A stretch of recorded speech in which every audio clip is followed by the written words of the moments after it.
अस्सलाम वालेकुम वरहमतुल्लाहि वबरकातुहू। आप सब कैसे हैं? उम्मीद करती हूँ आप सब खैरियत से होंगे। आज का हमारा टॉपिक जो है सूरह हज है। आज की तर्जुमा क्लास में हम सूरह हज की आयत नंबर 58 से लेकर आयत नंबर 72 तक बामुहावरा तर्जमे के साथ पढ़ेंगे। चलिए आइए शुरू करते हैं। शुरू करती हूँ अल्लाह ताला के नाम से जो बड़ा मेहरबान नहायत रहम वाला है।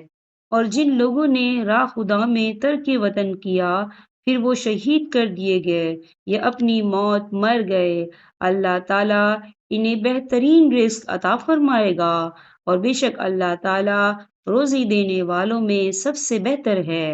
इन्हें अल्लाह ताला ऐसी जगह पहुंचाएगा कि वो इससे राजी हो जाएंगे। बेशक अल्लाह ताला इल्म और बुर्दबारी वाला है। बात यही है और जिसने बदला लिया उसी के बराबर जो उसके साथ किया गया था।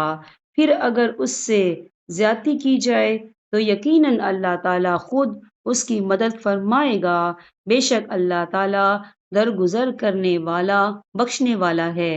ये इसलिए कि अल्लाह रात को दिन में दाखिल करता है और दिन को रात में दाखिल करता है और बेशक अल्लाह सुनने वाला देखने वाला है।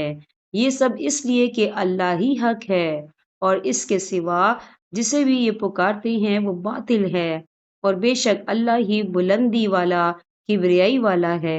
क्या आपने नहीं देखा कि अल्लाह ताला आसमान से पानी बरसाता है बस जमीन सरसब्ज हो जाती है। बेशक अल्लाह ताला मेहरबान और बाखबर है। आसमानों और जमीन में जो कुछ है उसी का है और यकीनन अल्लाह वही है बेनियाज तारीफों वाला।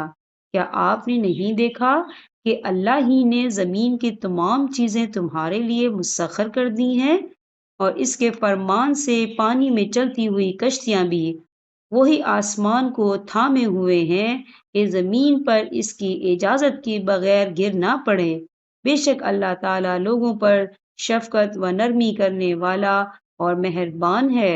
उसी ने तुम्हें जिंदगी बख्शी फिर वही तुम्हें मार डालेगा फिर वही तुम्हें जिंदा करेगा। बेशक इंसान अलबत्ता नाशुक्र है। हर उम्मत के लिए हमने इबादत का एक तरीका मुकर्रर कर दिया है जिसे वो बजा लाने वाले हैं। बस इन्हें इस अमर में आपसे झगड़ा ना करना चाहिए। आप अपने परवरदिगार की तरफ लोगों को बुलाइए। यकीनन आप ठीक हदायत पर ही हैं। फिर भी अगर ये लोग आपसे उलझने लगे तो आप कह दें कि तुम्हारे अमाल से अल्लाह बाखूबी वाकिफ है। बेशक तुम्हारे सब के इख्तिलाफ का फैसला क़यामत वाले दिन अल्लाह ताला आप करेगा। क्या आपने नहीं जाना कि आसमान व जमीन की हर चीज अल्लाह ताला के इल्म में है। ये सब लिखी हुई किताब में महफूज है। अल्लाह ताला पर तो ये अमर बिल्कुल आसान है और ये अल्लाह के सिवा उनकी इबादत कर रहे हैं जिसकी कोई खुदाई दलील नाजिल नहीं हुई, ना वो खुद ही इसका कोई इल्म रखते हैं। जालिमों का कोई मददगार नहीं।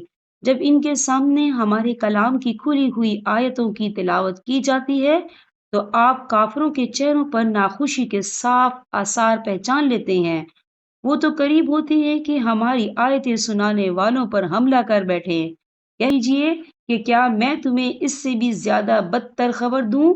वो आग है जिसका वादा अल्लाह ने काफरों से कर रखा है और वो बहुत ही बुरी जगह है।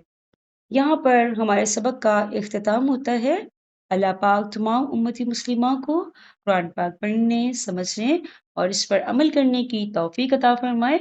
अब मैं आपसे इजाजत चाहूंगी। अल्लाह हाफिज।